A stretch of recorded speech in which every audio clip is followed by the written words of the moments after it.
Collector की जन सुनवाई में इंदौर की सैटेलाइट वैली के रहवासी भी पहुंचे। रहवासी अपने गले में अब तक दिए गए आवेदनों की प्रति की माला पहनकर पहुंचे।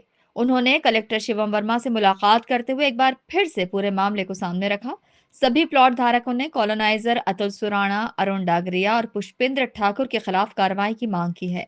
शिकायतकर्ताओं ने आरोप लगाया है कि कॉलोनाइजर ने शासन और प्लॉट धारकों को धोखा देते हुए बंधक प्लॉटों की अवैध रूप से बिक्री की है और प्लॉटों का हेरफेर किया है।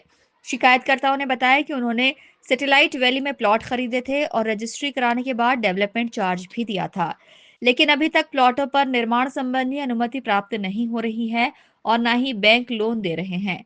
शिकायतकर्ताओं का आरोप है कि वे कई बार प्रशासन को शिकायत कर चुके हैं, लेकिन अब तक किसी तरह की कोई कार्रवाई नहीं हुई। हम ये लगातार जो जन सुनवाई में आ रहे हैं जिसका निराकरण नहीं हो पा रहा है, यहाँ पर जब भी आते हमको संतुष्ट करते हैं कि हम भूमाफिया पे कार्रवाई करेंगे, लेकिन किसी भी प्रकार की कोई कार्रवाई नहीं होती है।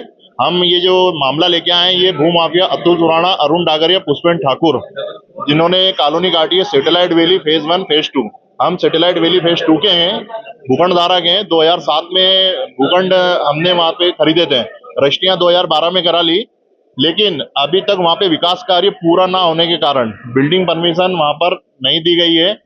उल्टा 150 रुपए पर स्क्वायर फीट के नाम से अवैध रूप से वसूली हो रही है। 4-4, 6-6 बाउंसर वहां बैठे रहते हैं। मौके पे किसी के पास कब्जा नहीं है, किसी को प्लाट की नफ्ती नहीं मिलती है, ना कोई मकान बना पा रहा है।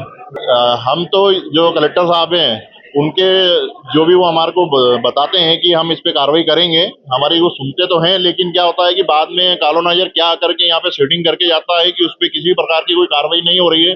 यहाँ तक कि जो शासन के पास रखे हुए बंधक प्लाट हैं जिसको बेचने का अधिकार नहीं है, वो भी धोखाधड़ी से हम लोगों को बेच दिए हैं।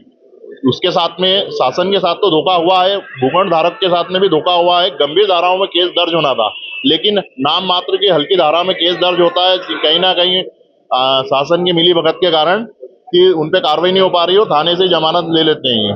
कलेक्टर शिवम वर्मा ने इस शिकायत की जांच के आदेश दिए हैं। उन्होंने कहा कि जांच के बाद उचित कार्रवाई की जाएगी। साथ ही पुलिस से भी इस मामले की रिपोर्ट मांगी है। कलेक्टर शिवम वर्मा ने साफ किया है कि रहवासियों को उनका हक दिलाया जाएगा। देखिए, सैटेलाइट वैली के जो विषय थे उसमें उन पे कार्रवाई भी करने के लिए उन्होंने बताया था कि जो कॉलोनाइजर है उनके द्वारा डेवलपमेंट कार्य नहीं किया गया है और वो निरंतर किया नहीं जा रहा है। उसके लिए पूर्व में भी यहाँ पे उनके जो बकाया डेवलपमेंट वर्क थे उनके बनाने के लिए हम लोगों ने कार्रवाई भी की थी कि स्मार्ट सिटी शो करेगा, परंतु माननीय न्यायालय से उनको स्टे मिला है। हम लोग परीक्षण कर रहे हैं उसका लीगली, और जो भी परीक्षण करके लीगली उन लोगों का डेवलपमेंट वर्क के लिए वो करेंगे, लेकिन कॉलोनाइजर पे जो कार्रवाई है वो कार्रवाई सख्त हो, इसके लिए हम लोग कार्रवाई करेंगे। कोई इसीलिए हमने उनकी जो एफआईआर दर्ज हुई है उसको भी देखेंगे एक बार लीगल पहलू को, और क्या सख्त कार्रवाई हो सकती है उनके खिलाफ वो करेंगे। अब देखना होगा कि सैटेलाइट वैली के रहवासियों की समस्या का आखिर कब तक निराकरण होता है।